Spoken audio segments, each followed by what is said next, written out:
This video was created by VinylicPuma of VinylicPumaGaming. Hey guys, back with another Fallout 4 survival mode tips, guide, countdown video for you guys. And for a while, I've been wanting to make a video on what I think are some of the best settlements for survival mode. Now, keep in mind, before I get into this list, I'm primarily judging these settlements based on their location as opposed to whether they're incredible places to build objects or not. Otherwise, places like Spectacle Island and Abernathy Farm would be on this particular list. Now, though most of the entries here are pretty good places to build all the same, in my humble opinion. So without further delay, these will be the top 5 best settlements for Fallout 4's Survival Mode 1.5 update. Let's go ahead here and we'll start with number 5, and that is going to be the Slob.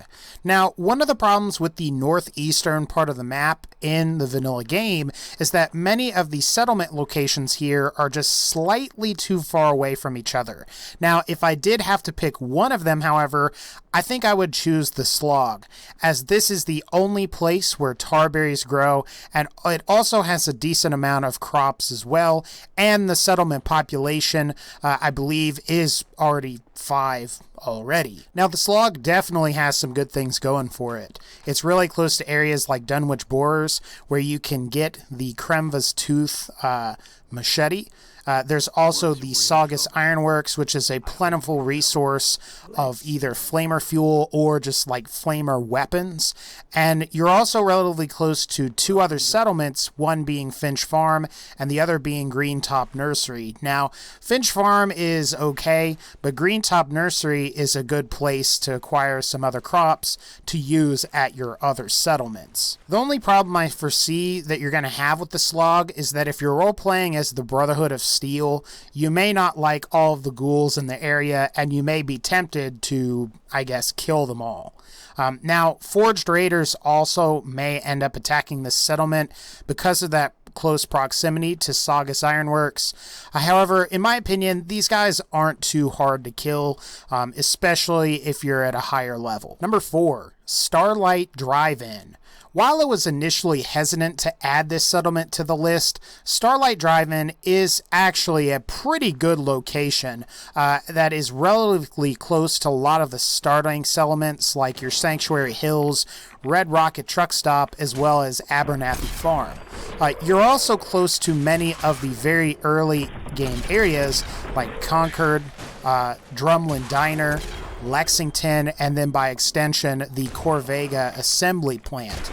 And you're also close to areas like USS Satellite Olivia. Now, the reason I was hesitant to add this settlement is because unless you've decided to go ahead and capture Starlight Drivein at the start of your playthrough and making it your really big first base of operations, there's a good chance that you're not going to have a significant bulk of your crafting resources at this particular settlement, where you probably would have that stuff if you decided to choose either Sanctuary Hills or the Red Rocket Truck Stop instead. Then again, you also always have supply lines once your charisma is high enough, so maybe that doesn't even matter to you. Now, otherwise, Starlight Drivein has a massive building area and a small body of water, which allows you to build industrial water purifiers for a lot of water production, so you should be good there. The only problem is that the terrain is somewhat uneven, and unless you have the Wasteland Workshop DLC, you're not going to be able to use those concrete blocks to either sink the masonry to make it look uniform with the ground, and you're going to have like pieces jutting out all over the place. Number 3, Somerville Place. This is really the closest settlement that you're going to get to the glowing sea. However, I've always felt that this settlement is somewhat remote, especially since it's toward the southwestern part of the map. And of course, other settlements like Egret towards Marina or the Murkwater construction site share a similar kind of vibe to me. These aren't really places that you're going to be going to extremely often, as they are close to the edge of the map, and most of the locations you're going to be going to are towards the center. But if you're not using the vertibird signal grenades for fast travel, or if you don't have access to the Institute teleporter, building a bed here might actually be a pretty good idea, especially if you haven't secured or discovered all of the locations in the glowing sea yet. Now, while the building area isn't particularly level at Somerville Place, it is fairly large, making it perfect for constructing several houses and whatever else you want to build. Somerville Place is really close to some dangerous enemies, though. Just north of the settlement, there is a caged sentry bot that you should probably kill, and you're also close in proximity to Vault 95, where you will need to kill a lot of gunners, assaultrons, and Mr. Gutsy robots. However, once you've cleared out some of those threats, you will have a great location to start exploring the glowing sea. Number 2. Jamaica Plain. This is another good location settlement in my opinion. Jamaica Plain is close to the whole Jamaica Plain side quest mission, obviously, which I actually recommend that you do if you desire to do so. And you're also close to several surrounding areas like University Point, where you can get the prototype UP-77 pistol, which is a laser pistol with a bottomless magazine. You're also close to Quincy Quarry, which is a good place to just kill a lot of bandits in case you need some resources. Quincy Ruins, which it's a tough area, but you can get like a Fat Man here, you can get the Good Intentions laser rifle, and you can get the Tessa's Fist Raider power arm for power armor. There's also the Suffolk County Charter School, which is a interesting location to visit, and you're also relatively close to Adam Cat's Garage, which is a good place to buy power armor pieces if you choose to do so. You're also somewhat and relatively close to the Merkwater construction site, the castle, Spectacle Island, and Warwick Homestead, all of which can become potential settlements for your character to use. Now, acquiring this settlement can be a doozy, as you do have to fight through seemingly endless hordes of ghouls just to clear out the area and make it even habitable.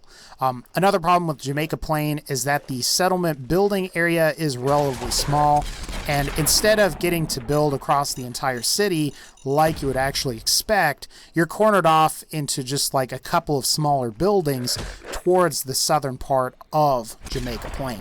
And finally, number 1, Hangmans Alley. So this might be one that you didn't expect, but Hangmans Alley might just be the best location in Fallout 4's vanilla game, as it's really the only settlement located in downtown Boston.